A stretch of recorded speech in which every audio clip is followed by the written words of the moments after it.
Assalamualaikum warahmatullahi wabarakatuh.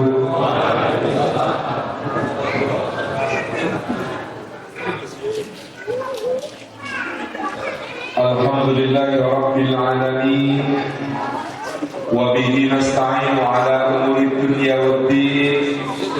Wassalatu wassalamu ala asrafil anbiya'i wal mursalin Sayyidina wa maulana Muhammadin wa ala alihi wa ashabihi ajma'in wa man tabi'ahum bi ihsanin ila yaumiddin. Asyhadu an la ilaha illallah al-malikul haqqul mubin wa asyhadu anna Muhammadan abduhu wa rasuluh shadiqul wa'dil amin. Sadatul afadil hadratul mukarramin yang kita takdimi, para alim, para ulama, para asatidz, para ustadzah, para ulama, para masyayikh, para kiai, guru-guru umat semua yang dimuliakan, yang kita takdimi segenap pimpinan masyarakat dan aparatur pemerintahan, wabil khusus yang berkenan membersamai dan memberi sambutan Bapak Lurah beserta seluruh jajaran perangkat takmir masjid, apa nama masjid? Masjid Jami Nurul Huda beserta seluruh jajaran pengurus, para tokoh masyarakat, para pimpinan lembaga dan ormas, rekan-rekan kokam, dan seluruh hadirin hadirat, muslimin muslimat, mukminin mukminat, sholihin sholihat, juga termasuk yang belum kawin maupun belum sunat. Puji syukur kehadirat Allah Subhanahu wa taala atas limpahan karunia-Nya. Pada pagi menjelang siang hari ini kita dihimpun oleh Allah di dalam majelis ilmu di rumah Allah yang mulia ini.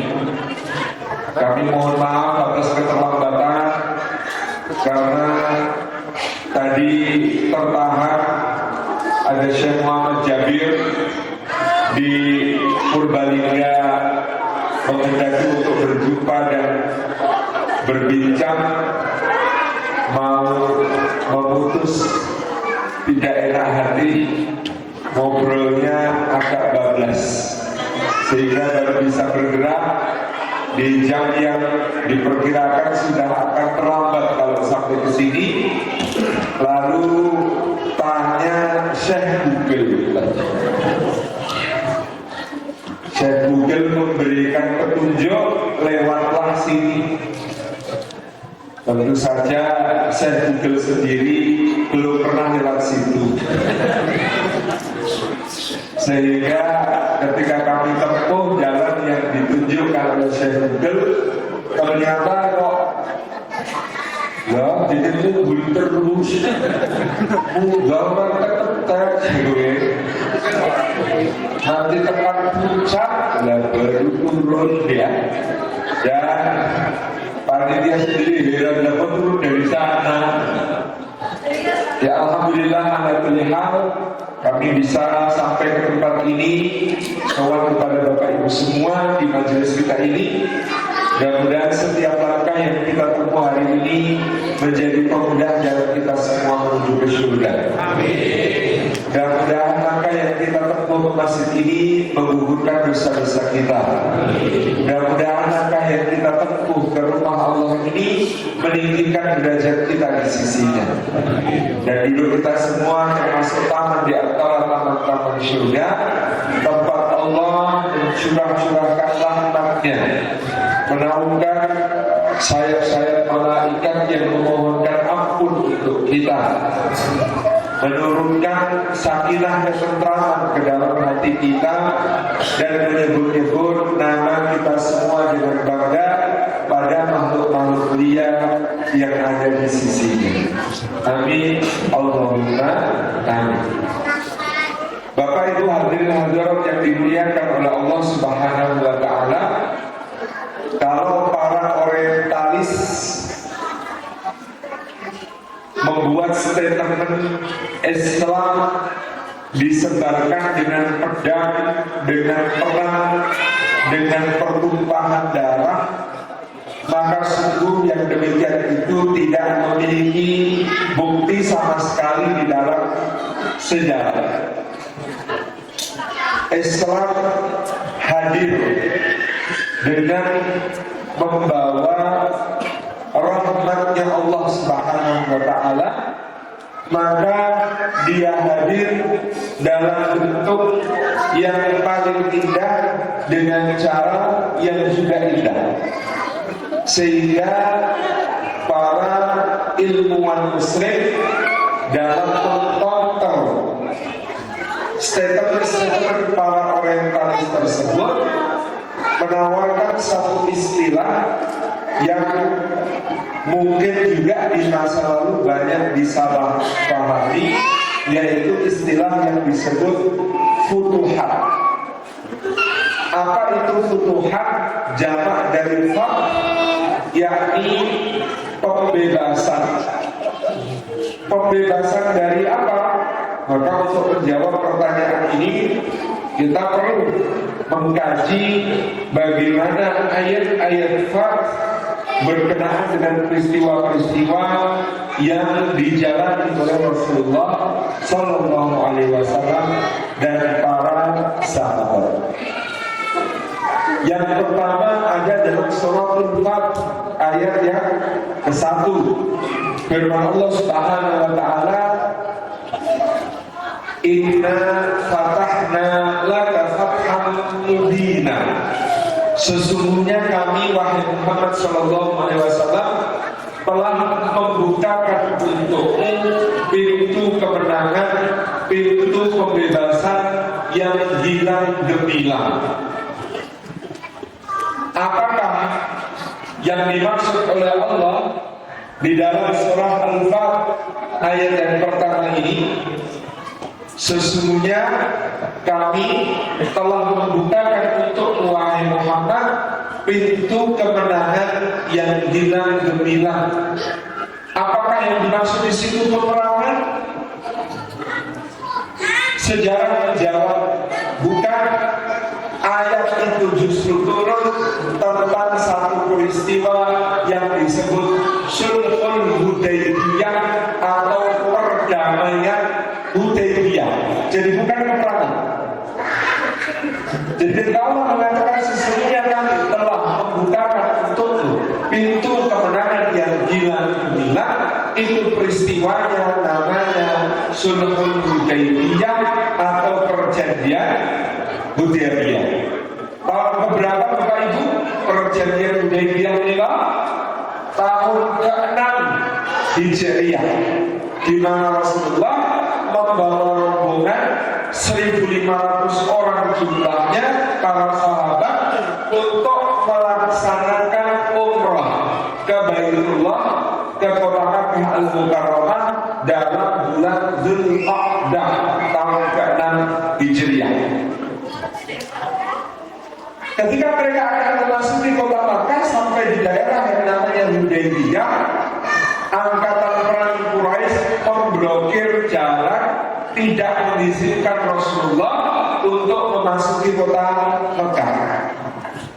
Alasannya, wahai Muhammad, tahun lalu kami orang-orang Mekah menggarap kekuatan, namanya kekuatan Ahzab, pasukan yang bersekutu menyerbu ke Madinah, 10.000 orang jumlahnya, bekerja sama dengan 2.000 orang Yahudi Bani Quraidah, sehingga total pasukan kami 12.000 mengepung Madinah tanpa hasil, sehingga kami bubar dan pulang. Intinya kalian wahai Rasulullah Muhammad SAW dan para pengikut kalian menang. Lalu kok sekarang tahun ini kalian mau masuk kota Mekah? Bok ya jangan bikin kami kewirangan 2 kali. Wes kini kene nyerbu orang hasilnya. Kok sekarang kalian datang mau masuk kota Mekah dengan bebas sampai nanti wes orang cocok dengan ini yang kemudian menjadi pendapat penduduk kota Mekah. Dan nanti Muhammad dan pengikutnya masuk ke Mekah dengan leluasa, kita kewirangan 2 kali. Tapi lalu dipukul mundur, tidak berhasil menaklukkan kota Madinah. Kok tahun ini warga Madinah, istilah orang Jawa, jak-jakan, masuk kota Mekah sak kepe, lagi rasa terlalu. Sehingga Rasulullah pertama upaya diplomasi perundingan dilakukan. Quraisy mengutus dalam catatan Ibnu Ishaq sampai 7 kali utusan. Tidak perlu disebut semuanya, kita sebut beberapa. Yang salah satunya adalah Budail bin Warqa al-Khuzai. Budail ini pemimpin suku Khuza'ah yang merupakan suku penggembala terbesar yang memiliki angkatan perang yang kuat, yang tempat tinggalnya bukan di dalam kota Mekah tapi di sekitar kota Mekah. Maksudnya Quraisy, mereka tidak menunjukkan Budail juga membela kami, wahai Muhammad, kamu jangan macam-macam. Kalau kami kerahkan pasukan, hubungan itu habis nanti. Tapi Rasulullah sudah diberitahu Jibril alaihissalam, utusan pertama yang akan datang namanya Budail. Budail ini orang yang menghormati syiar-syiar Allah. Lalu Rasulullah langsung perintahkan para sahabat semuanya rapikan kain ihram, berbaris, dan nanti kalau Budail datang kirim binatang-binatang yang ditandai siap untuk menjadi hewan korban lewat di depannya. Begitu Budail tidak masuk ke kamar Rasulullah, dia lihat sahabat-sahabat semuanya pakai kain ihram berjajar rapi, lihat binatang korban digiring, dia langsung balik kanan. Wah, ini Quraisy gak benar-benar. Muhammad gak akan masuk kecuali ibadah, harus yang diizinkan. Lalu dia ngomong sama Abu Sufyan dan kawan-kawan, Abu Sufyan, ini Muhammad maunya cuma ibadah, harus diizinkan. Saya tidak melihat dia punya niat buruk sama sekali, harus diizinkan masuk Mekah. Orang-orang Quraisy kemudian marah. Sampai ini tadi katanya sanggup menyuruh Muhammad pulang, lalu ini malah balik belain Muhammad. Oh, bagi goblok, kata orang-orang Quraisy. Dibilang bagi goblok, Budail marah. Dia cabut pedangnya, ayo bilang lagi bagi goblok. Saya kerahkan semua suku-suku penggembala untuk nawal Muhammad masuk sampai ke Ka'bah. Jangan, sabar, duduk dulu. Minum kopi, gitu. Nah, itu yang dikatakan. Terus akhirnya Quraisy mengutus lagi utusan berikutnya namanya, setelah beberapa namanya Urwah bin Mas'ud As-Saqafi. Urwah bin Mas'ud As-Saqafi menikah pemimpin dari kota Taif yang terletak 93 km di sebelah tenggara kota Mekah. Kotanya di dataran tinggi kayak tadi yang saya lewati. Ya, sejuk, banyak kebun-kebun buah-buahan, menjadi tempat di mana orang Quraisy juga punya villa di situ. Di istilahnya di situ ini kota peristirahatan. Kalau musim panas, karena secara umum cuacanya lebih sejuk. Nah, Quraisy mengutus Urwah bin Mas'ud juga maksudnya tidak mengatakan jangan macam-macam dari Muhammad, ini bukan cuma Mekah. Taif juga satu pihak sama kami, kamu jangan macam-macam. Ya Rasulullah tahu ini yang datang Urwah bin Mas'ud, maka yang maju ponakannya namanya Al-Mughirah bin Syu'bah. Namanya orang Arab itu kalau menunjukkan keakraban salah satu caranya ngobrol sambil pegang jambul terus-terus. Sampai sekarang dengan Kristen kalau orang Arab akrab ngobrol maka sambil pegang jenggot. Nah, setiap kali tangannya Allah dimasuk maju mau pegang jenggotnya Kanjeng Nabi sama Mughirah bin Syu'bah ponakannya sendiri itu dipukul pakai gagang pedang. Aduh, ada beliau Urwah bin Mas'ud pada saat itu sudah agak buta-buta ditanya, ini siapa yang buka aja tangan saya dipukul? Ponakan gelek, ini ponakan sendiri. Oh Muhammad, jangan macam-macam ya. Ini orang juga bubar. Kalau ada masalah kalau akan ditinggal sendirian. Mendengar rumah yang begitu Abu Bakar radhiyallahu miso. Jadi saya baca sirah dari awal sampai akhir baru ketemu Sayyidina Abu Bakar miso itu di sini. Di dalam sirah dari awal sampai akhir cerita tentang Sayyidina Abu Bakar itu saya baru ketemu Sayyidina Abu Bakar kok miso mengumpat itu cuma di sini. Dan umpatannya itu luar biasa. Benar-benar untuk mengumpat itu benar. Sampai saya itu tidak tega umpatannya nanti baca sendiri di museum ini. Apa maksudnya? Bila Rasulullah akan ditinggal, semuanya aja kami demi Allah gak akan pernah meninggalkan beliau kemanapun beliau pergi. Naik gunung, turun lembah, terjun ke laut sekalipun kami akan ikut beliau. Sallallahu alaihi wasallam. Dengan itu, akhirnya Allah memasuki ini. Ketika ketemu para pemimpin Quraisy, ditanya gimana? Ajak macam-macam kalau lu gitu. Tadi disuruh untuk semua sampai malah bilang ya. Saya ini pernah ketemu Kaisar Romawi. Saya ini pernah ketemu Kisra Persia. Saya ini pernah ketemu Raja Najasyi, Raja Habasyah.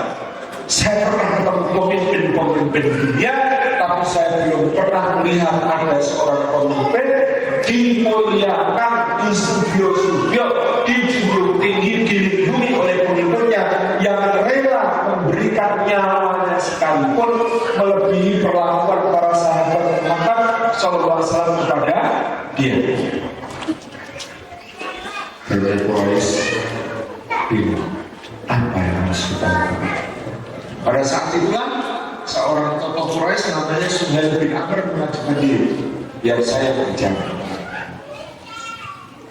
Jadi sebelum adanya keputusan ini peristiwanya cukup genting.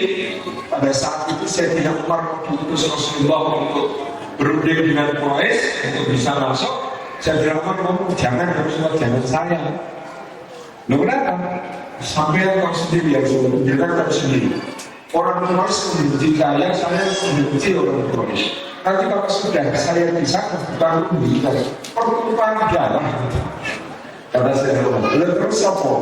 Siapa yang harus diutuskan? Maka diutus Sayyidina Utsman atas usul Sayyidina Umar. Kalau mau diutus Utsman saja yang sudah. Utsman itu disayangi sama orang-orang Quraisy. Orang Quraisy tidak akan tega sama Utsman. Dan ini sampai menjadi peribahasa. Salah satu peribahasa itu berbunyi, aku menyayangimu seperti Quraisy menyayangi Utsman. Karena Utsman itu anak kesayangan seluruh tokoh Quraisy. Dan apa Utsman berangkat berunding, ternyata Utsman dibilang, Utsman kalau kamu mau manasik silakan, mau umroh silakan, mau tawaf silakan, sa'i silakan. Tapi kalau rombongan tidak bisa. Kamu tok boleh, orang yang lain tidak boleh. Kata Utsman, kalau aku kok umroh, Rasulullah tidak, lebih baik aku mati. Karena melihat bahaya kalau begini, Utsman akhirnya ditahan sama orang-orang Quraisy. Gara-gara Utsman ditahan, bahkan ada desas-desus Sayyidina Utsman dibunuh. Maka pada saat itu Rasulullah membentangkan tangannya untuk mengambil simpati para sahabat agar tidak melarikan diri kalau terjadi sesuatu, agar setia kepada Allah dan Rasulnya. Maka sumpah itu disebut bai'atul ridwan, sumpah setia di bawah pohon tahtas saja. Dan terakhir tadi kita katakan Suhail bin Amr maju. Kemudian Muhammad mari kita bikin gampang. Ya, saya setuju karena nama Suhail insya Allah tulisannya gampang. Jadi nama itu doa, gitu. Nama itu doa. Rasulullah begitu dengar Quraisy mengirim Suhail, oh berarti mereka pikir tulisannya gampang. Ayo, gampang, angel, kita semua siap. Akhirnya Suhail bin Amr mengatakan gimana kalau jangan sekarang isunya masih sensitif. Tahun depan gimana kalian balik sini lagi? kali ini jangan kalian pulang dulu, nah baru tahun depan boleh sini lagi. Gimana kalau kayak begini? Para sahabat sangat berdoa sudah sampai sih kok balik. Dari kata Rasulullah, aku jamin kalau tahun depan mulus. Kalau tahun ini kalian paksa masuk, oh tanah haram akan penuh darah berlimpah. Rasulullah mengatakan setuju. Gampang lah ya, boleh gampang. Kita depan mengatakan kalian. Tahun ini kan sekalian yang lama biar kita nggak ribut, kita damai 10 tahun gimana? Kata Rasulullah itu juga oke, tidak ada masalah. Kata Rasulullah gimana kalau begini juga? Selama 10 tahun agama itu tidak boleh ada saling pertukaran penduduk. Maksudnya gimana?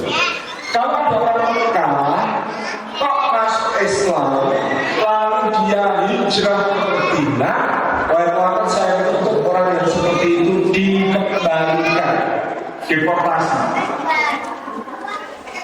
Oke, kalau tidak masalah.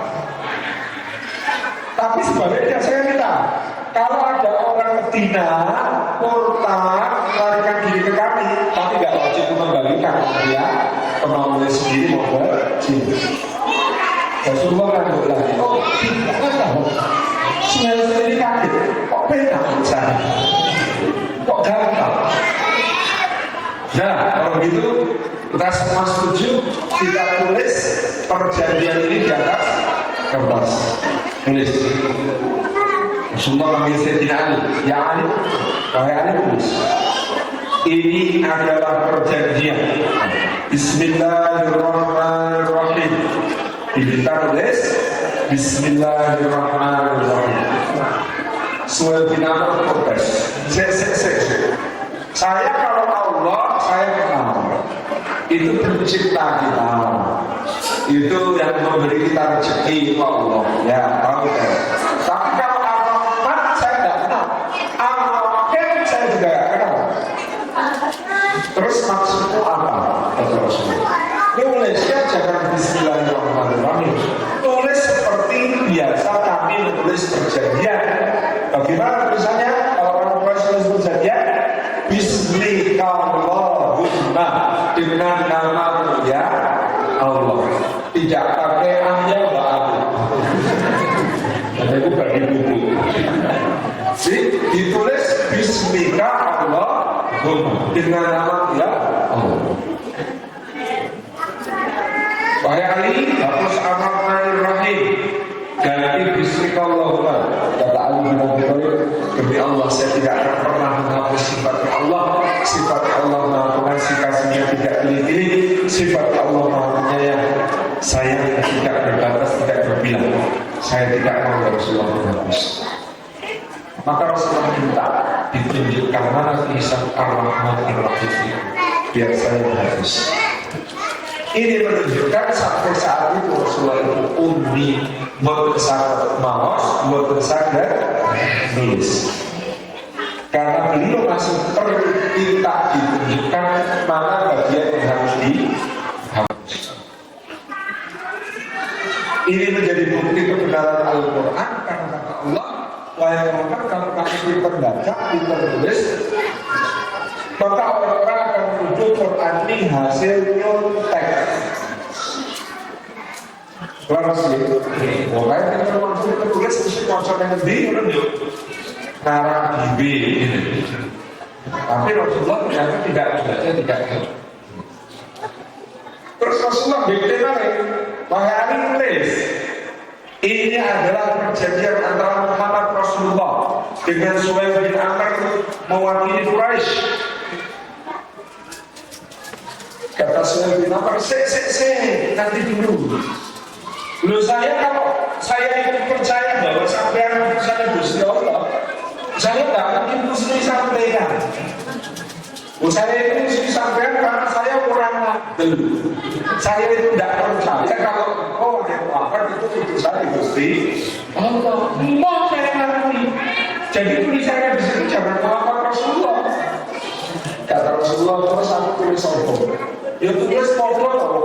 Suhail bin Amr, kamu Muhammad bin Abdullah. Oh no, biar selalu kita. Aku anaknya Amr, kamu anaknya Abdullah. Cocok lah. Kata Rasulullah sambil ketawa, ya wes. Wahai Ali, hapus Rasulullah ganti bin Abdullah. Kata saya bin Ali, ya Rasulullah, saya yang mau menghapus engkaulah Rasulullah dan engkau tetap Rasulullah meskipun orang ini nggak mau mengakui. Lalu Rasulullah minta ditunjukkan mana tulisan Rasulullah, biar saya yang hapus. Kemudian dia yang hapus. Maka tadi poin-poin perjanjian disepakati. Begitu poin perjanjian disepakati, muncul Abu Jandal bin Suhail. Abu Jandal bin Suhail ini anaknya Suhail bin Amr. Sudah masuk Islam, sama keluarganya itu dikurung, disiksa, tidur itu. Kok dilarang bisa muncul, bisa lepas. Lalu Abu Jandal itu mau gabung sama barisan Rasulullah. Suhail bin Amr langsung ngomong, ini orang pertama yang aku tuntut, engkau wahai Muhammad diperlakukan sesuai perjanjian, yaitu orang Mekah yang masuk Islam mau bergabung sama engkau harus dikembalikan. Saya tidak mengerti mendekati Abu Jandal, kemudian kan dan saya tidak tahu pada sini Jandal. Oke. Abu Jandal tidak berani. Mulai pakai aja dilawan, bapak itu lawanan itu. Dan akhirnya sama bapaknya dikirim boleh naik Mekah. Nah ini ceritanya nanti panjang soal Abu Jandal. Kita kembali ke Rasulullah dan para sahabat. Para sahabat dalam hati terima betul. Oh, poin perjanjian ini menguntungkan provinsi awalnya dari kita nih sampai Umar mendatangi Abu Bakar. Lah yuji Rasulullah ini sampai pertanyaannya sih kenapa begitu? Beliau itu masih Rasulullah kan? Kata Sayyidina Abu Bakar lancang kami Umar. Kamu apa maksudnya? Lah iya, sangat-sangat Rasulullah kok kita ini malu-malu saja sama orang kafir. Terima. Beliau kan sudah janji kita akan masuk kota Mekah dan beribadah dengan Allah. Kok kita pulang? Kata Abu Bakar, loh kalau semua di 7 tahun ini dan tahun depan tidak bisa. Dan itu artinya tahun depan sampai masih punya umur, insya Allah umur panjang. Terus, nah ini soal mendapat senjata 10 tahun. Oh, masuk kita kalah. Murah dulu taruh Abu Sufyan JSI. Jangan takut kita. Kata Sayyidina Abu Bakar, itu gak lihat saja mana yang lebih gak tahan. Loh, nyerah. Beliau, dia akan melanggar perjanjian. Nah, kalau ada orang muslim mau hijrah, kok harus kembalikan? Sayyidina Abu Bakar itu Masya Allah, efek kemana?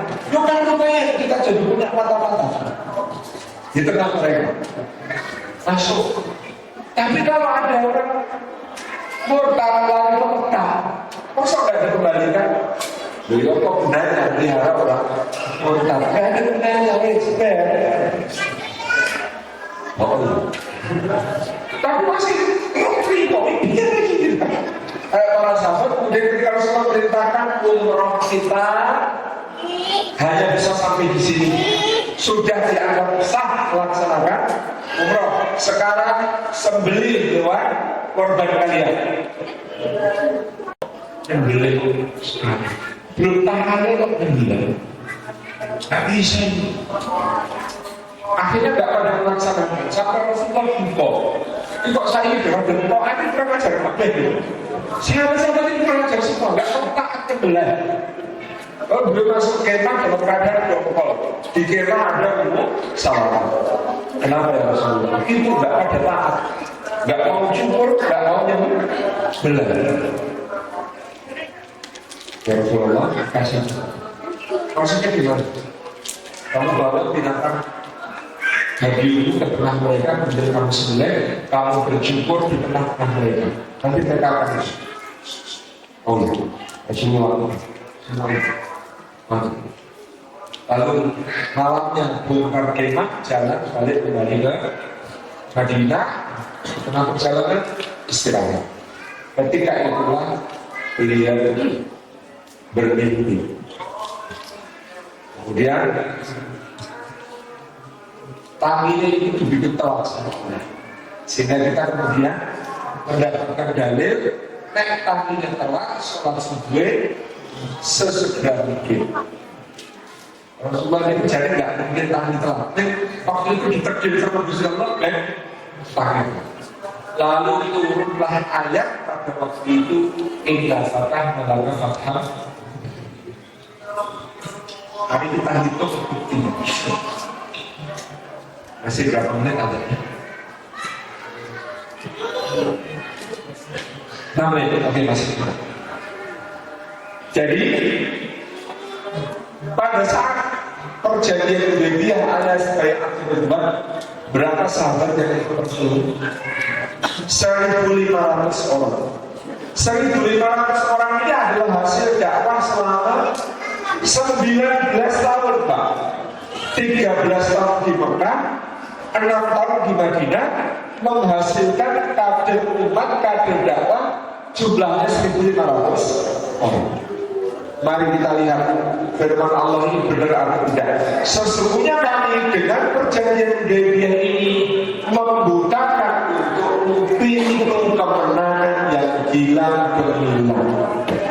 Tahun ke-7 peristiwanya namanya Umratul Qadha, umrah mengganti tahun ke-6 yang gagal. Berapa orang yang ikut Rasulullah pada saat Umratul Qadha? 3.000 orang. Bisa dipahami? 1.500 hasil dakwah 19 tahun, dalam 1 tahun berlipat ganda menjadi 3.000. Perhatikan ayat yang turun pada saat itu, surah Al-Fatih ayat ke-28 27. Fa'alima ma lam ta'malu fa'alima ma lam ta'lamu faja'ala min duni dzalika fathan qariba. Kami tidak tahu tetapi Allah Maha mengetahui apa yang tidak kamu tahu, maka Allah jadikan sesudah yang demikian itu ada kemenangan yang dekat. Apa yang terjadi tahun berikutnya? Tahun ke-8 Hijriah, Fathu Makkah. Quraisy melanggar perjanjian karena Bani Bakar sekutunya menyerang Khuza'ah, sekutu Rasulullah. Budaya bin Warqa Al-Khuzai naik unta lapor kepada Rasulullah di Madinah.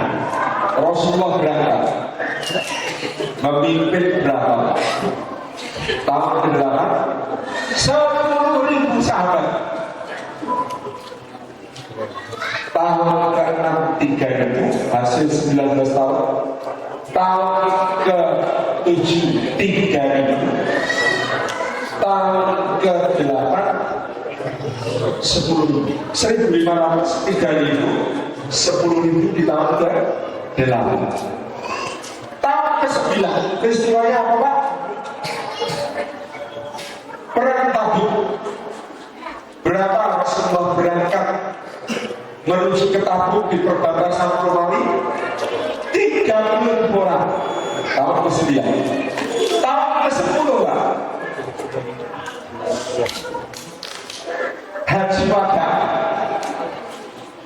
Ketika turun surat yang terakhir, bukan ayat yang terakhir, surat yang terakhir. Idza jaa nasrullah wal fath wa ra'aitan nasa yadkhuluna fi dinillahi afwaja fasabbih bihamdi rabbika wastaghfir innahu kana tawwaba.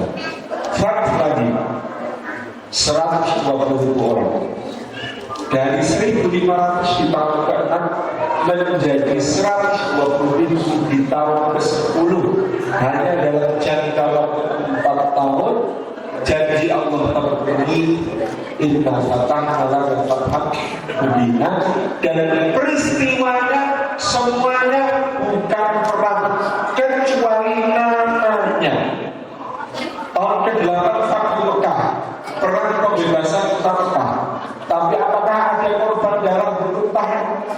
Tidak ada. Tahun ke-9 namanya perang Tabuk. Tapi apakah ada darah tertumpahkan? Tidak juga. Apalagi tahun ke-10 namanya haji. Jadi tahun ke-6 sampai tahun ke-10 dari 1500 menjadi 120 itu tidak ada Islam itu tersebarkan dengan pertumpahan darah. Yang ada di tahun ke-6 perjanjian damai, tahun ke-7 ibadah umrah, tahun ke-8 Fathu Makkah, perang tanpa pertumpahan darah, tahun ke-9 perang Tabuk juga tanpa pertumpahan darah, tahun ke-10 haji wada juga dalam bentuk syiar ibadah. Jadi dari sini kesimpulannya, klaim para orientalis bahwa Islam disebarkan dengan pedang, dengan perang, dengan pertumpahan darah itu batal, tidak mendapatkan landasan sejarah sama sekali. Nah, bukti yang lebih nyata tentang bagaimana Islam tersebar tanpa perang, tanpa pertumpahan darah, tanpa pedang itu terjadi dalam tema kita, yaitu jejak Islam di tanah Jawa. Itu akan dibahas kalau masih ada waktu setelah ini. Jazakallahu khairan. Wassalamualaikum warahmatullahi wabarakatuh. Menurut seorang wartawan dari Amerika Serikat namanya C.J. Wellerman, yang terjadi di India kepada kaum muslimin itu tinggal satu langkah lagi menuju genosida, menuju ganti abad berikutnya. Diponegoro dari Jawa, Imam Bonjol dari Minangkabau, Toha Saifuddin dari Jambi, Antasari dari Banjar. Terus ini berganti, tidak pernah putus. Abad berikutnya menyaksikan perang Aceh, Teku Umar, Cut Nyadin. Terus tidak berhenti-berhenti. Jejak yang luar biasa dalam berjuang itu.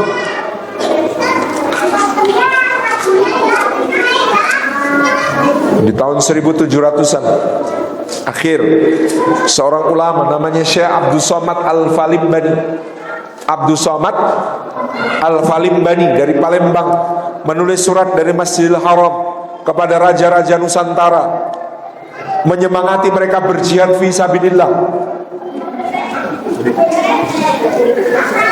Mangkunegoro I dari Surakarta, Hamengkubuwono I dari Yogyakarta, Pakubuwono III dari Surakarta, Sultan-sultan di Jambi, Palembang, Aceh, tanah-tanah Melayu, semuanya mendapatkan surat beliau. Isinya apa? Nyemangati jihad. Muridnya namanya Daud Al-Fatani. Selain mengajar di Masjidil Haram, pada waktu tertentu mengambil cuti mengajar di Masjidil Haram, pergi ke Nusantara ikut berperang melawan penjajah. Muridnya Syekh Daud Al-Fatani namanya Syekh Muhammad Nawawi Al-Jawi Al-Bantani, menjadi imam dan mufti Masjidil Haram. Muridnya lagi, salah satunya bernama Syekh Ahmad Khatib Al-Minangkabawi. Murid-muridnya Syekh Ahmad Khatib Al-Minangkabawi mendapatkan ilmu dari beliau sekali semangat luar biasa untuk berjuang di bidang mereka masing-masing. Muhammad Darwis dari Kauman, Yogyakarta, belajar kepada beliau, berdiskusi, kagum Syekh Ahmad Khatib dengan kecerdasannya, mengingatkan beliau pada sosok salah satu gurunya, Sayyid Ahmad Zaini Dahlan. Maka Muhammad Darwis diberi nama Ahmad Dahlan. Pulang ke Kauman, mengajar pengajian di berbagai kampung. Nama pengajiannya sesuai surat yang dibahas. Pengajian Wal Asri di Wirobrajan, pengajian Wal Fajri di Karangkajen, pengajian Al-Ma'un di Kauman dan lain sebagainya. Dari pengajian-pengajian itu bergerak sampai akhirnya menjadi persyarikatan. Dulu awal kenapa disebut persyarikatan? Karena itu perserikatan beberapa pengajian. Jadi mulainya dari pengajian dulu menjadi sebuah persyarikatan. Meminta restu kepada Sri Sultan Hamengkubuwono ke-7 untuk angkat senjata melawan penjajah. Sementara beliau Sri Sultan Hamengkubuwono ke-7 mengatakan, panjenengan kemutan leluhur kula Pangeran Diponegoro. Apa Kiai ingat leluhur saya Pangeran Diponegoro yang sesudah beliau kalah peperangan maka menjadikan umat Islam hancur-hancuran, dibasmi pesantren-pesantren, dibunuhi ulama-ulama, dibuang ke berbagai penjuru. Saya tidak ingin itu terjadi lagi. Maka Kiai tolong pikirkan cara yang lain untuk melawan penjajah. Bukan lagi dengan pedang, dengan tombak, tetapi mungkin dengan pendidikan, dengan kesehatan, dengan pengentasan kemiskinan. Jadi kalau menurut catatan sejarah keluarga, ide gagasan untuk menjadi persyarikatan yang mengadopsi cara-cara modern berjuang itu karena diskusi Kiai Ahmad Dahlan dengan Sri Sultan Hamengkubuwono ke-7 pada saat itu. Salah satu murid yang lain namanya Muhammad Hashim bin Asy'ari dari Jombang. Ketika pamit pulang, maka kemudian mendirikan, menghidupkan pengajian hadis setelah 100 tahun mati karena dibunuhinya para ulama pasca perang Diponegoro dan diberangusnya pesantren-pesantren yang mengajarkan Islam secara paripurna. Pengajian hadis, fikih mati, yang ada cuma pengajian wirid-wiridan. Maka Kiai Hasyim Asy'ari membuka pengajian hadis Sahih Bukhari di Tebu Ireng,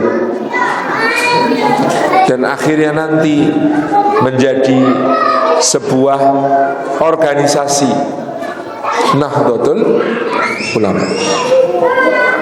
Ada seorang piai tapi semangat berislamnya tinggi, sudah jadi wedono di Kleco Madiun, gelut sama mertuanya karena pengen naik haji. Padahal kalau naik haji berarti dipecat. Karena Stasblat 1902 melarang semua pegawai pamong praja, pegawai pangreh praja, dan para raja tidak boleh haji. Dia nekat berangkat haji dengan risiko sampai harus mengembalikan istrinya kepada mertua. Nama wedono ini Umar Said. Umar Said ini kemudian sampai di Jeddah tinggal ninguk karena Umar Said tidak fasih berbahasa Arab. Maka beliau ketemu dengan seorang penerjemah di kantor konsulat Belanda di Jeddah. Penerjemah ini namanya Mashhudul Haq. Mashhudul Haq ini sebenarnya adalah pelajar yang mendapatkan alih beasiswa dari seorang putri Jawa progresif namanya Raden Ajeng Kartini.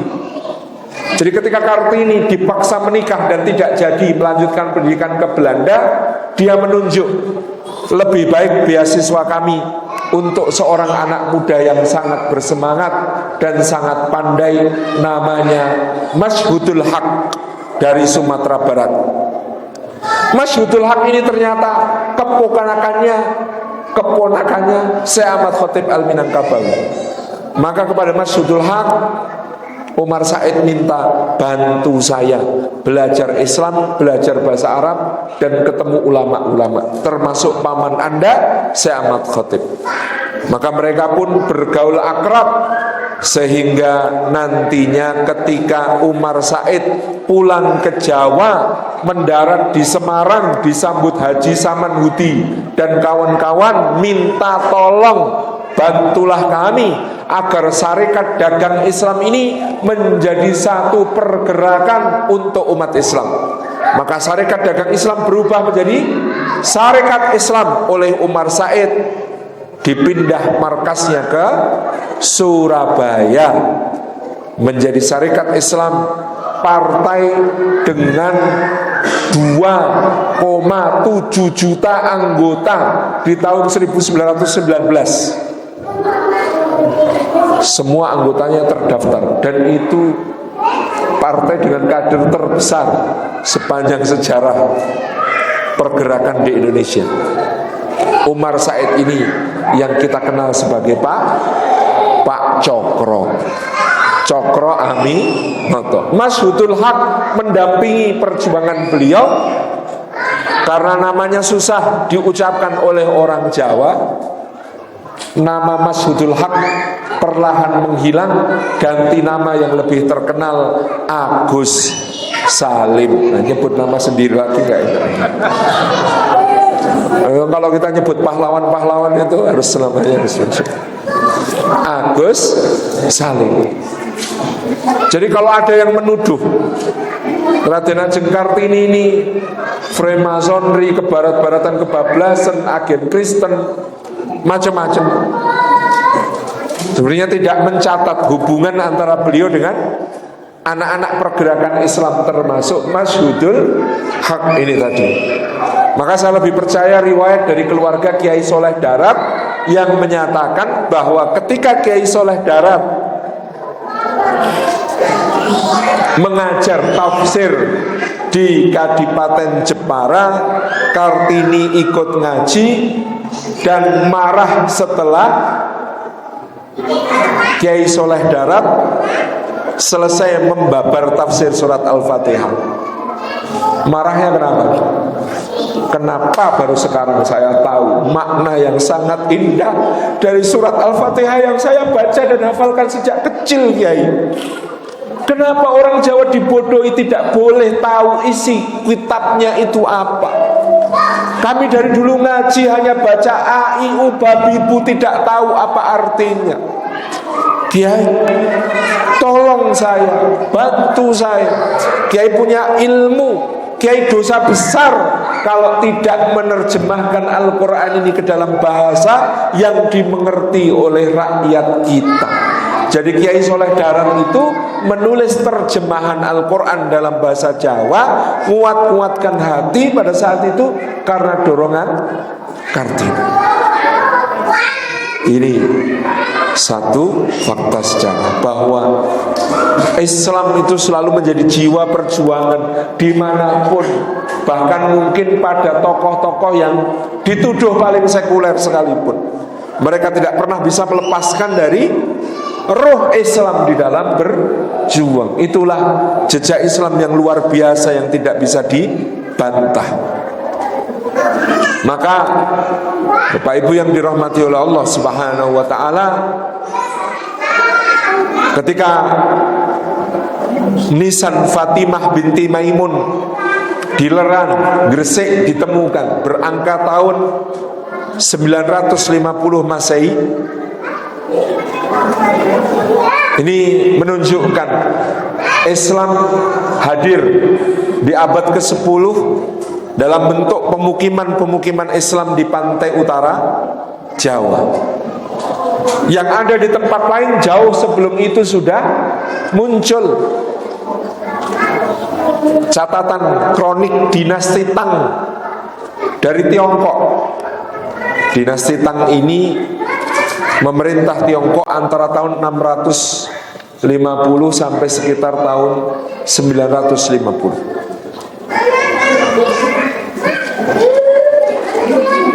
Mencatat bahwa pada abad ke-7 alias abad pertama Hijriyah, di pantai barat Sumatera berpusat di Barus dan di pantai timur Sumatera di Silifosi. Silifosi adalah sebutan Tiongkok untuk Sriwijaya. Silifosi sudah banyak para tasi. Apa itu tasi?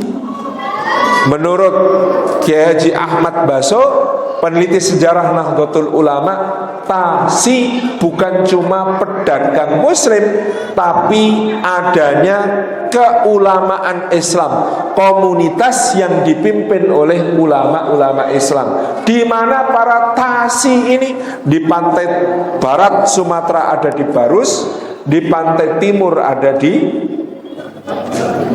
Silifosi di Sriwijaya. Bahkan Buya Hamka dalam makalahnya tentang masuknya Islam ke Indonesia yang disusun tahun 1962 telah menemukan fakta sejarah terjadi surat menyurat antara Maharaja Sri Indrawarman dari Sriwijaya dengan Muawiyah bin Abi Sufyan dan Umar bin Abdul Aziz. Catatan tertua menunjukkan Islam sudah ada di Silifosi yang dalam bahasa Arab disebut sebagai Zabai. Sriwijaya itu Zabai itu pada masa pemerintahan Sayyidina Utsman bin Affan. Awal sekali Indrawarman menulis surat kepada Umar bin Abdul Aziz, surat yang masih terbaca dan terekam, surat untuk Umar bin Abdul Aziz. Bunyi suratnya, dari Maharaja Diraja yang keturunan 1000 raja, yang istrinya juga keturunan 1000 raja, yang wilayah kekuasaannya terdiri atas 1000 pulau, yang setiap pulaunya ada 1000 gunung, yang setiap gunungnya mengalirkan 1000 sungai, yang di dalam kandangnya ada 1000 gajah perang, yang armada perangnya terdiri atas 1000 kapal besar. Kepada Raja Arab yang tidak menyembah dewa-dewa selain satu Tuhan saja, aku kirimkan kepadamu hadiah-hadiah tanda persahabatan, gaharu, damar, wewangian,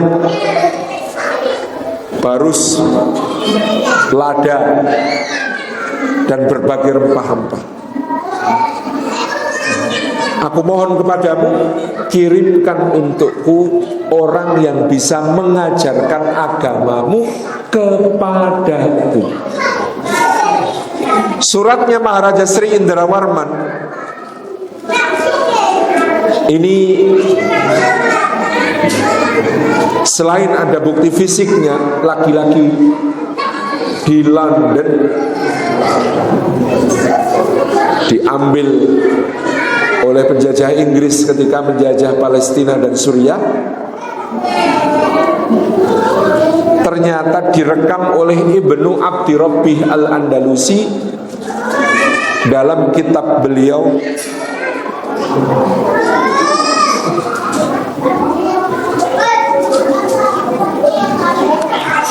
kok jadi lupa judul kitab.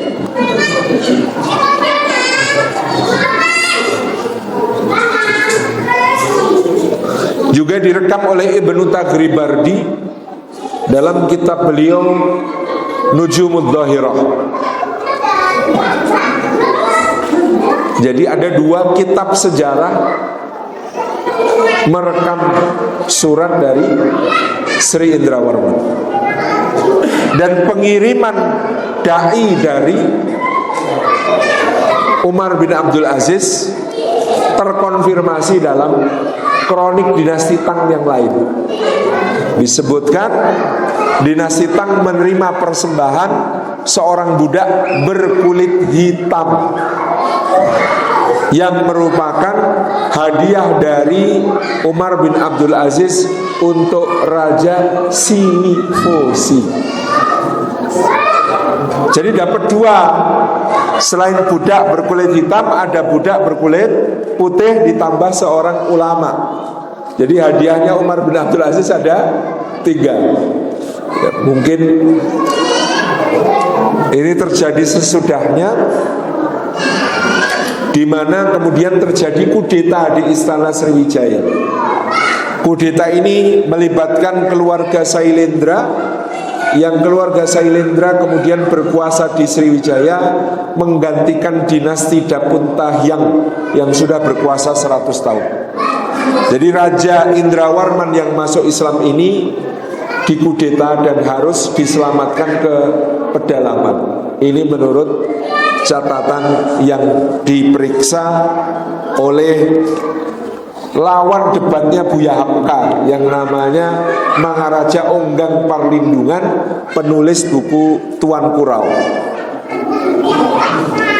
Nah, kudeta oleh dinasti Sailendra ini didukung oleh dinasti Tang dari Tiongkok, karena masuk Islamnya Indrawarman dianggap ancaman bagi kelangsungan hegemoni Tiongkok di Asia Tenggara.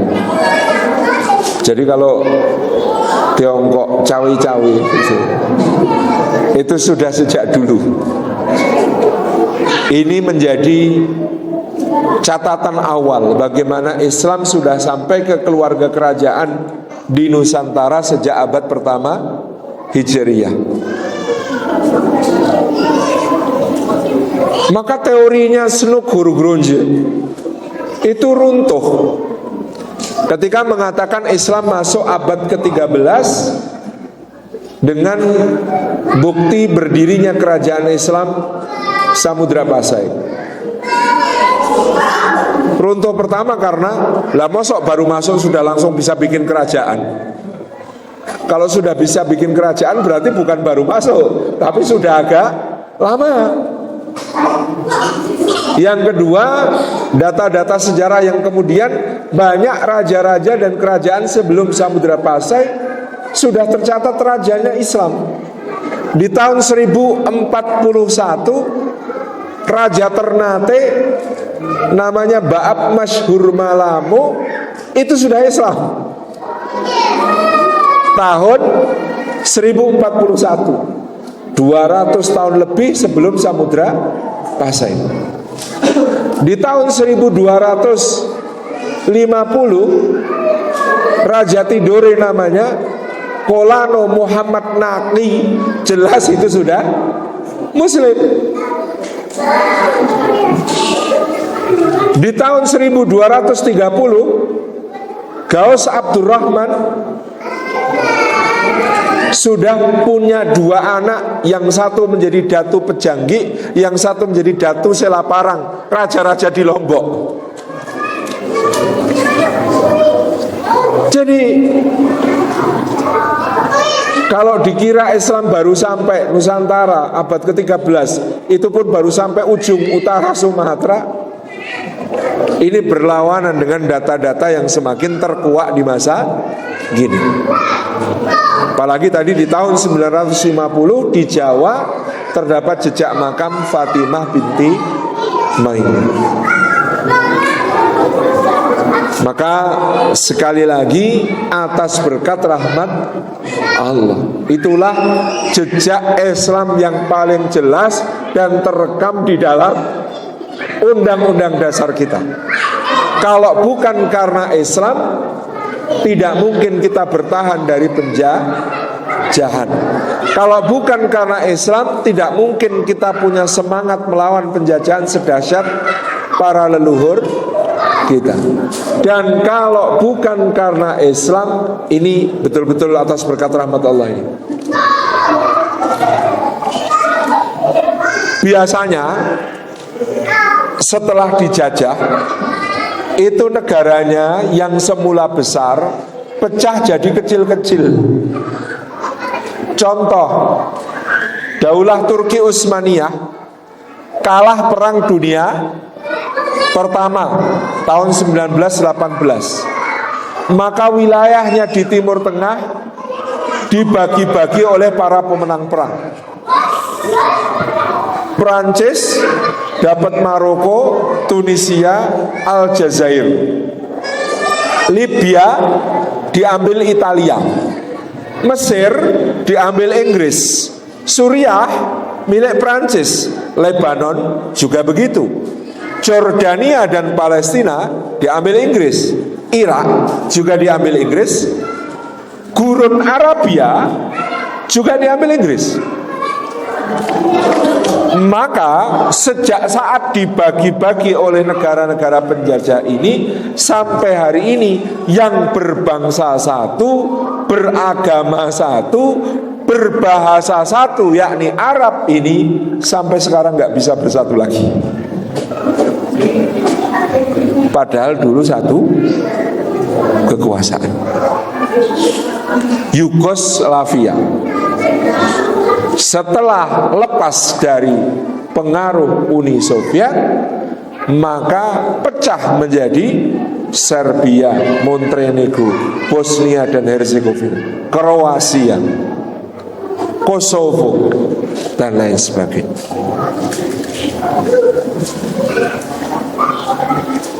Maka aneh bin ajaib yang namanya Indonesia lah baru dijajah kok jadi negara lebih besar daripada sebelum dijajah. 70 kesultanan ketika Republik Indonesia diproklamasikan bersedia bergabung tanpa syarat, kehilangan kedaulatannya demi menjadi Republik Indonesia. Niku kalau sultane gak Islam gak mungkin gelem itu. Sultan Tidore, Sultan Ternate, Sultan Siak Sri Indrapura, Sultan Delhi, Sultan Asahan, dan lain sebagainya, Sultan Yogyakarta, kok mau bergabung atas berkat rahmat Allah. Inilah jejak utama Islam di Nusantara kita yang tidak terbantahkan atas berkat rahmat Allah. Mengatakan yang dapat kita sampaikan, mudah-mudahan bermanfaat. Mohon maaf karena juga setelah ini harus menuju ke Batur dulu, baru nanti ke Kejajar ya. Lumayan perjalanannya ternyata. Mohon maaf atas segala kekurangan, kami kembalikan kepada pembicara. Assalamualaikum warahmatullahi wabarakatuh.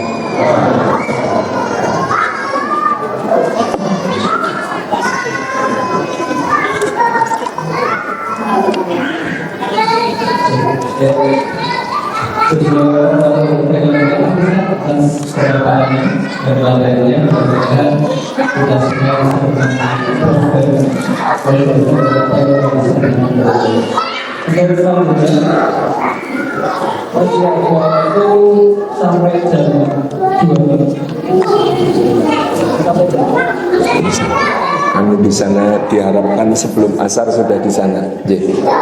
Kemungkinan ya 15 menit deh.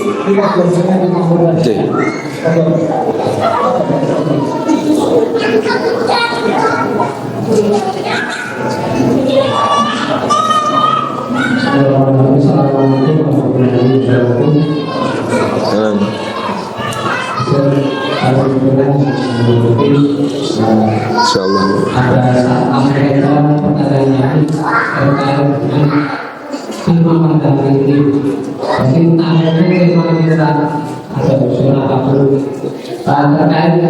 terkait dengan batas tata cara yang disampaikan, kami belum begitu paham terkait bisa menadakan sanksi yang menceritakan bahwa kedatangan sesi bangkit dengan sama dan beberapa awal itu, apakah sesi bangkit dan beberapa kali dengan sama itu berperan sebagai para pejuang agama di dalam Jawa, itu apa dengan Jawa, atau dalam versi dongeng. Siap.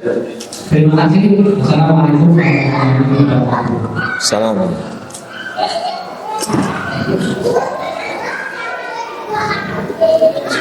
Syekh Subakir atau Maulana Muhammad Al-Baqir diyakini sebagai sosok nyata yang kemudian menjadi bagian pertama dari para ulama yang mensyiarkan Islam di Jawa dan memegang peran penting khususnya dalam mengislamkan kerabat kerajaan Majapahit.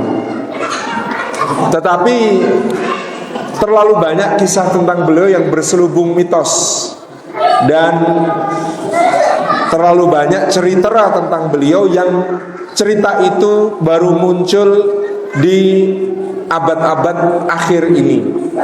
Khususnya cerita-cerita tentang beliau yang dimuat dalam sebuah buku yang berjudul Babat Kediri. Bukan Babat Tanah Jawi, tapi Babat Kediri. Babat Kediri ini buku yang lahir satu paket dengan Serat Darmo Gandul dan Suluk Gandoloco. Kapan dia muncul? Munculnya di sekitar tahun 1870 sampai 1880. Baru sekitar 150 tahun yang lalu. Di mana munculnya? Karena Babat Kediri ditulisnya di Kediri, tapi sponsor penulisan Babat Kediri maupun Serat Darmo Gandul dan Suluk Gandoloco sama. Sponsor penulisannya namanya Institut de Javanistal Surakarta, alias Institut Bahasa Jawa di Surakarta, yang didirikan oleh Gubernur Jenderal Johannes van den Bos di tahun 1831 pasca perang Diponegoro. Apa misi Institut de Javanistal Surakarta? Kalau di visi misi resminya adalah agar pegawai gubernemen Belanda lebih bisa memahami tradisi, adat istiadat dan antropologi masyarakat Jawa, sehingga bisa merumuskan kebijakan yang tepat untuk mereka.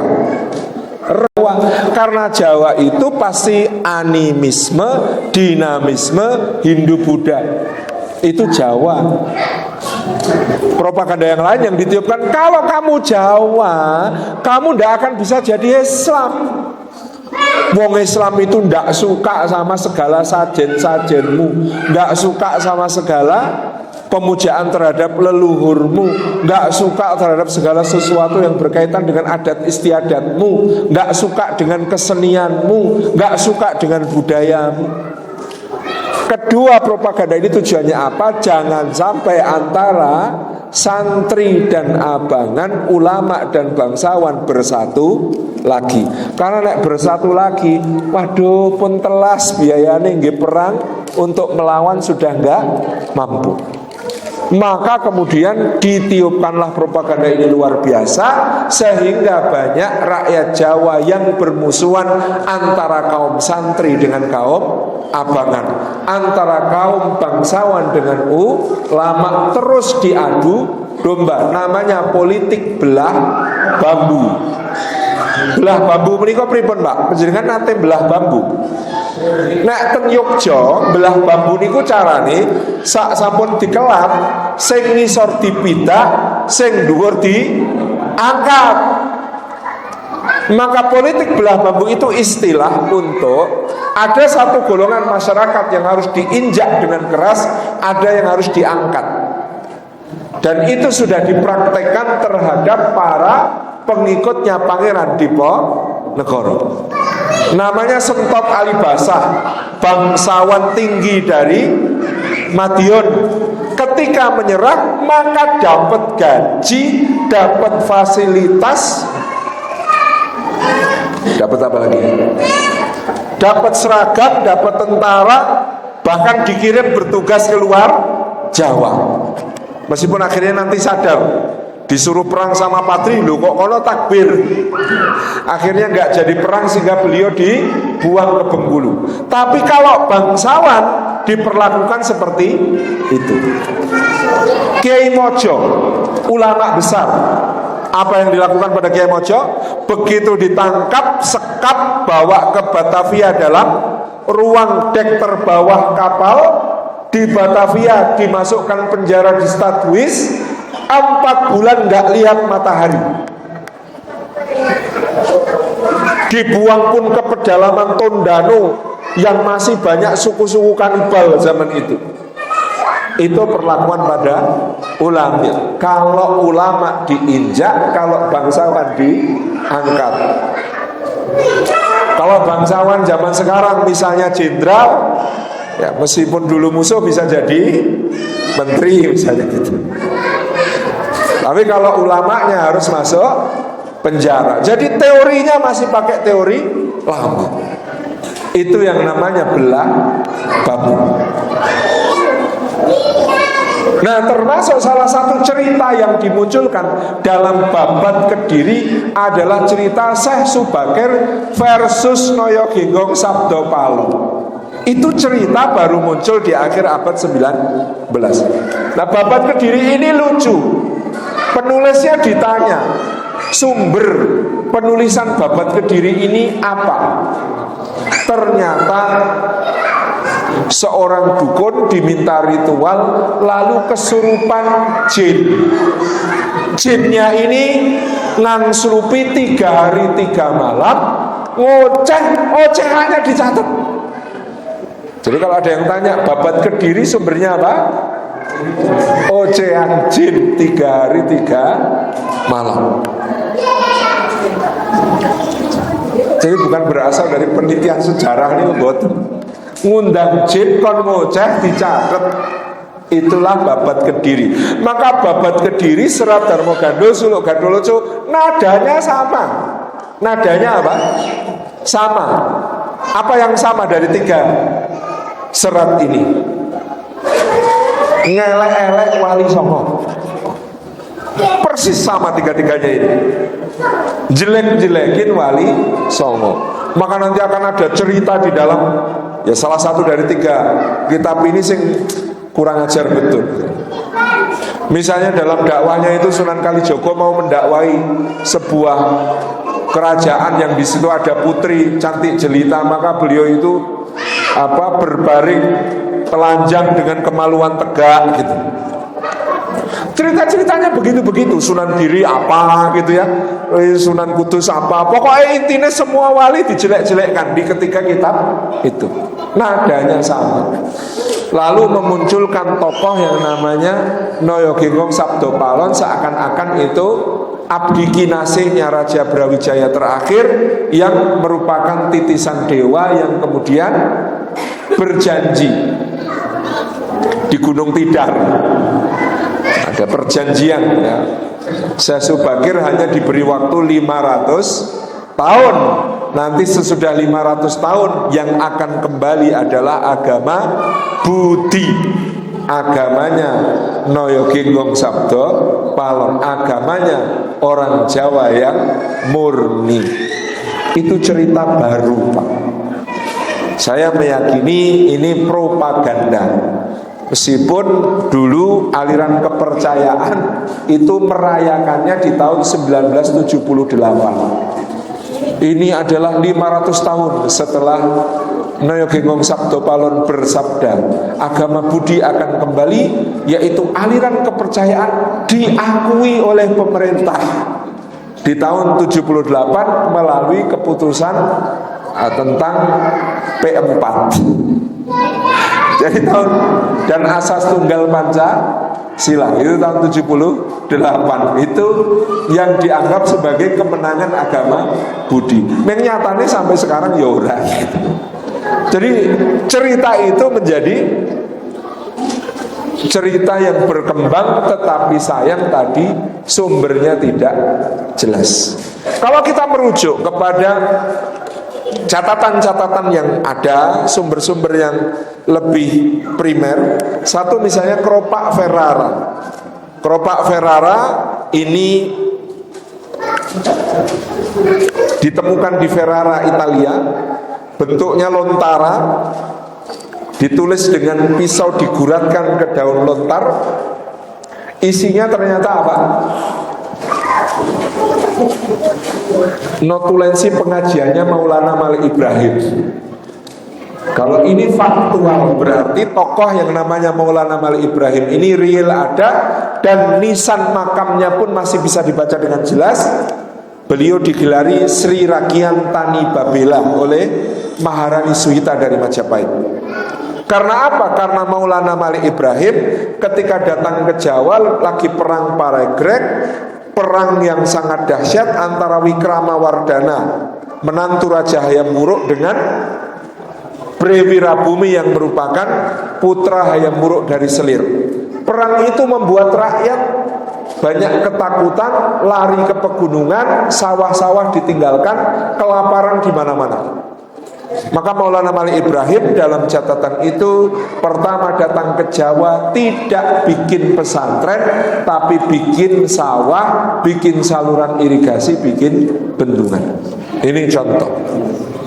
Itu clear, sumber sejarahnya ada. Ada lagi namanya Headbook van Bonang. Headbook van Bonang itu dirampas oleh Cornelis de Houtman tahun 1596 ketika mendarat di Tuban, lalu dibawa ke Belanda.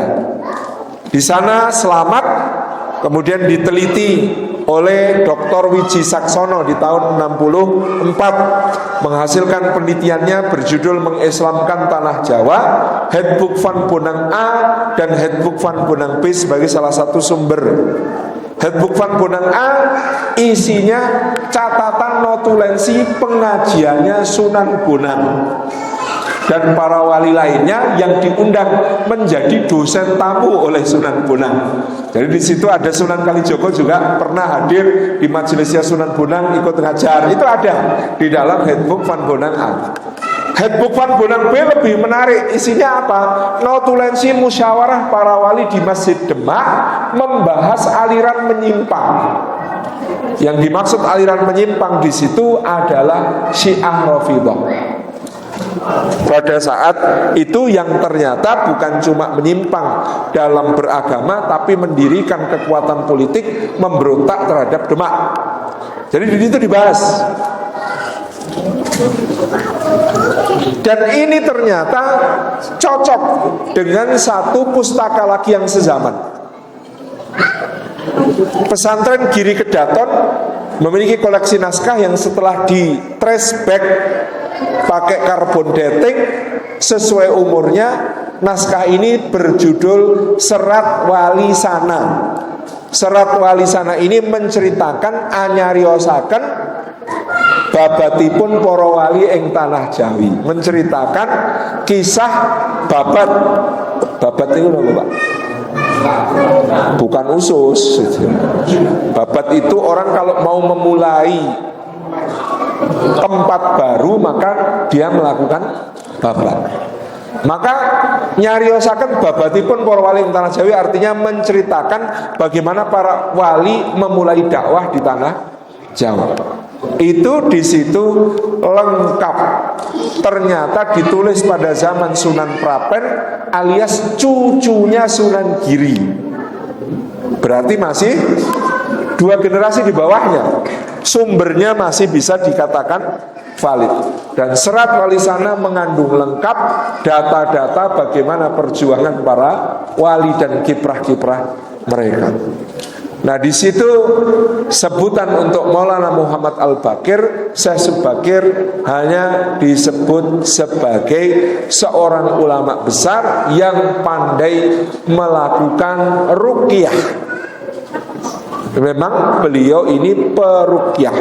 Kalau berhadapan dengan daerah-daerah yang dianggap angker, serem dan lain sebagainya, beliau yang maju di antara para wali yang punya spesialis yang lain. Kalau Maulana Malik Ibrahim pakar pertanian, Maulana Ahmad Rahmatullah Sunan Ampel itu pakar tata negara, sehingga dia jadi guru tata negara kerajaan Majapahit.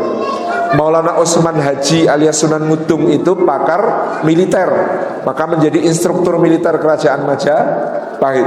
Putranya Sunan Kudus berdakwah di wilayah yang kemudian disebut Kudus karena Al-Quds, beliau berasal dari Palestina. Maulana Ishaq itu dokter, pakar wabah. Jadi kalau ada pandemi, yaitu ahlinya adalah Maulana Ishaq yang menyelesaikan kasus wabah di Blambangan. Kemudian Sunan Giri adalah rajanya para wali, ulamanya ulama rujukan tertinggi pada zamannya, karena beliau yang menguasai berbagai macam ilmu syariat yang lengkap. Kemudian ada Sunan Gunung Jati, ini adalah seorang yang 20 tahun tinggal di Mesir, 10 tahun ditinggal di Haramain, menjadi muridnya Imam Zakaria Al-Ansori, yang artinya beliau adalah selevel Imam Suyuti, dan kakek gurunya adalah Imam Ibnu Hajar Al-Asqalani. Itu Sunan Gunung Jati itu ketika berguru kepada Imam Zakaria Al-Ansori, ya konco dolane namanya Imam Suyuti, Masya Allah. Itu sezaman beliau-beliau ini. Sehingga kemudian kita mendapati ya ulama-ulama besar ini yang berjuang luar biasa. Sunan Kalijogo itu ternyata ahli membuat alat, nggawe pacul. Ini Ki Ageng Selo itu dulu pelopor pertanian. Dia kalau balik tanah itu pakai linggis. Terus ditanya sama Sunan Kalijogo, kuwi kok le nyungkil nganggo linggis ku njuk angel apa gampang? Angel, Kanjeng Sunan. Nyo tak kei sing iso gampang. Maka dibuatkan pacul. Dan itu ada filosofinya, diajarkan kepada Ki Ageng Selo. Melihat Ki Ageng Selo semakin sibuk, maka kemudian Sunan Kalijogo membuatkan wuluku. Itu dalam Serat Wali Songo juga dicatat, wuluku bagian-bagiannya semuanya adalah filsafat Islam. Nanti sampai kemudian Yoso Wayang, itu semua cerita perdebatannya dibahas. Termasuk dalam soal akidah, maka kita menemukan ya Sunan Kalijogo dan seluruh para wali itu ternyata ahlu sunnah wal jamaah Asy'ariyah, itu ada dalam Serat Wali Songo. Jadi semua ini ya tercatatnya di sumber yang lebih primer, bukan seperti babat Kediri yang tadi aneh-aneh tadi. Nah, Ki Haji Ahmad Baso, peneliti sejarah Nahdlatul Ulama, sekarang melangkah lebih jauh. Beliau berkesimpulan para wali songo yang di Jawa ini tentu tidak memulai dari ruang kosong, tapi sudah ada dasar yang sangat kokoh yang dibangun sebelumnya sehingga mereka bisa berdakwah. Nah, figur sangat penting yang beliau catat memiliki peran besar, karena orang ini tercatat di mana-mana. Jadi di Benggala ada, di Bangladesh ada, di Bihar India ada.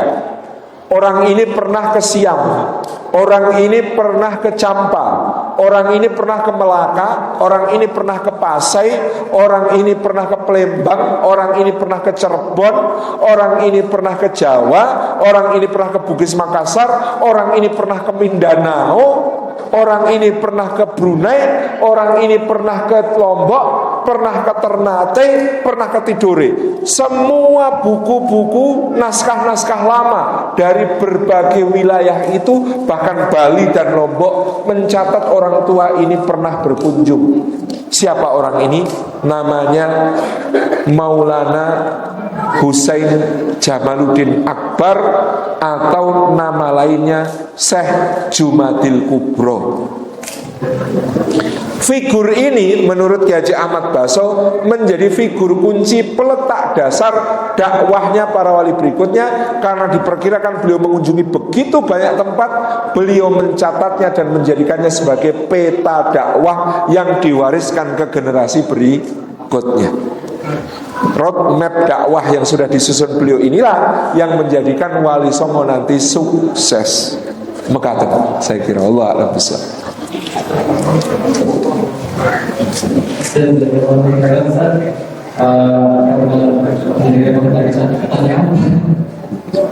Sebenarnya begitu banyak pertanyaan sudah menurut kami. Tahun ini karena beliau berada di satu pertanyaan saja, maka dengan bisa jawaban di lain kesempatan dari selesai. Insyaallah, insyaallah. Selanjutnya dari penutup acara kajian pada kesempatan yang baru ini, sama-sama kita untuk membaca kata penutup bersama.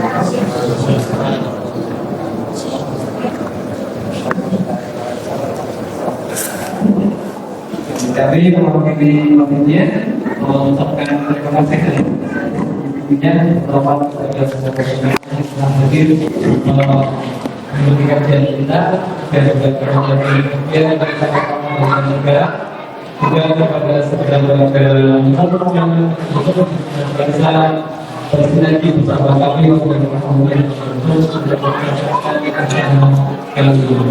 kami dengan Allah yang Assalamualaikum warahmatullahi wabarakatuh. Waalaikumsalam.